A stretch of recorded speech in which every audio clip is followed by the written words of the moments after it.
Hi guys, I hope you're enjoying your Monday off from school. Today I want to read to you a book that I've always really liked. Harold and the Purple Crayon. I bet you can all guess part of the reason why I like it is because Harold's crayon is purple, which is my favorite color. But I also like it because Harold uses his imagination to create a story. Just like when we read our wordless book and we used pictures to tell a story, Harold, the little boy, uses his purple crayon to draw his own story. So let's find out what kind of adventure Harold goes on.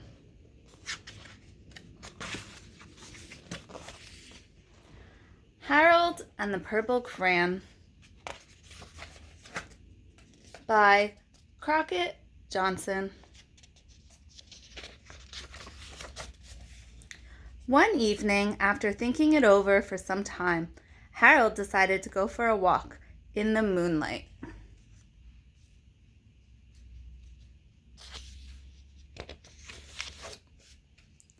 There wasn't any moon, and Harold needed a moon for a walk in the moonlight, and he needed something to walk on.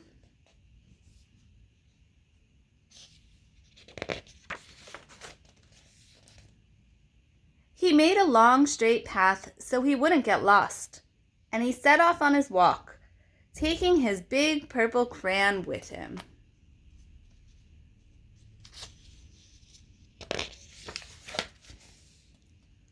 But he didn't seem to be getting anywhere on the long, straight path.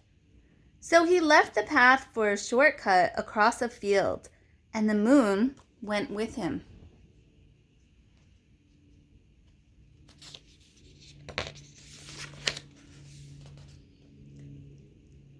The shortcut led right to where Harold thought a forest ought to be.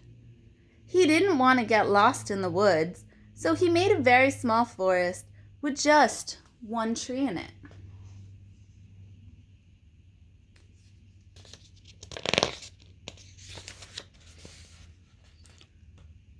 It turned out to be an apple tree. The apples would be very tasty, Harold thought, when they got red.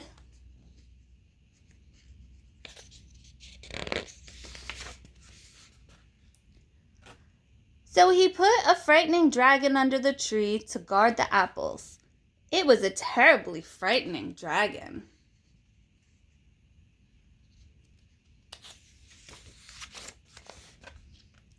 It even frightened Harold. He backed away. His hand holding the purple crayon shook.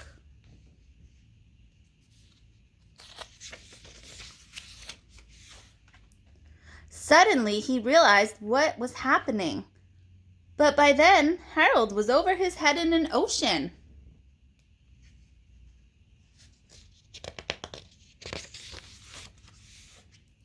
He came up thinking fast, and in no time he was climbing aboard a trim little boat.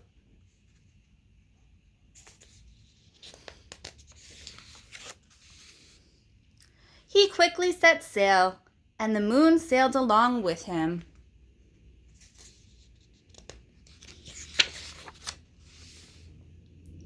After he had sailed long enough, Harold made land without much trouble.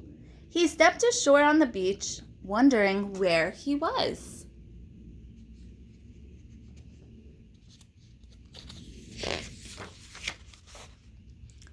The sandy beach reminded Harold of picnics, and they thought of picnics made him hungry, so he laid out a nice simple picnic lunch.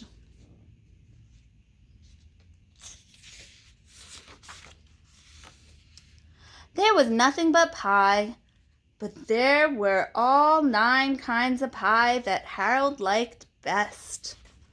Let's count Harold's pies. 1, 2, 3, 4, 5, 6, 7, 8, 9. That is a lot of pie. When Harold finished his picnic, there was quite a lot left. He hated to see so much delicious pie go to waste.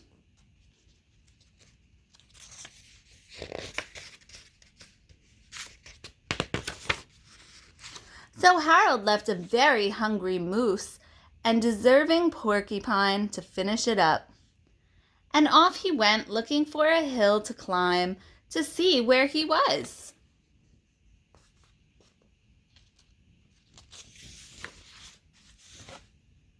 Harold knew that the higher up he went, the further he could see, so he decided to make the hill into a mountain. If he went high enough, he thought he could see the window of his bedroom.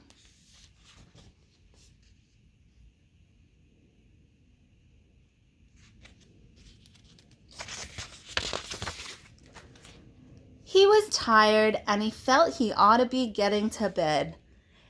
He hoped he could see his bedroom window from the top of the mountain.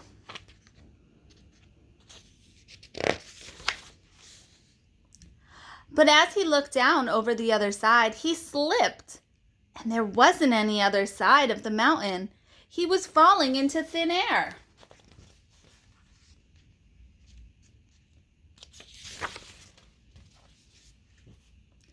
But luckily, he kept his wits and his purple crayon. He made a balloon and he grabbed onto it.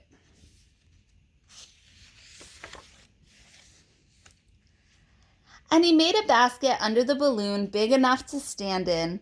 He had a fine view from the balloon, but he couldn't see his window. He couldn't even see a house.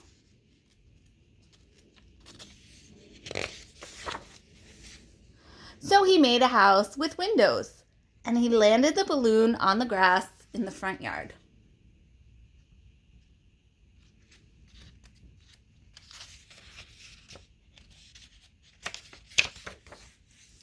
None of the windows was his window. He tried to think where his window ought to be.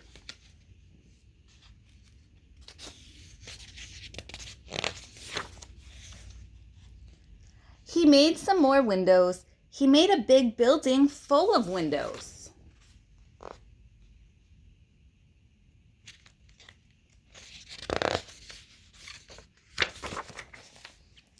He made lots of buildings full of windows. He made a whole city full of windows.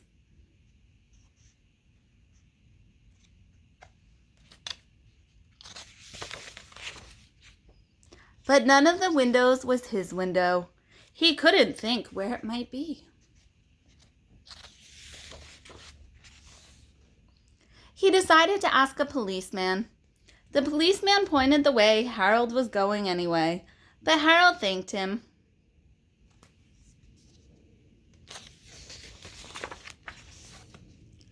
And he walked along with the moon, wishing he was in his room and in bed.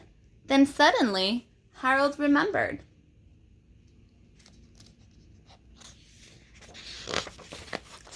He remembered where his bedroom window was. When there was a moon, it was always right around the moon.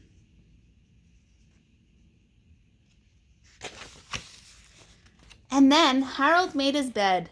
He got in it and he drew up the covers.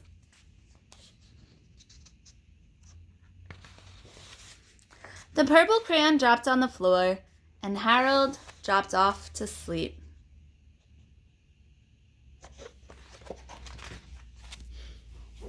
Harold has a big imagination, and he did all of that with just one purple crayon. He made giant buildings with lots of windows and a whole city.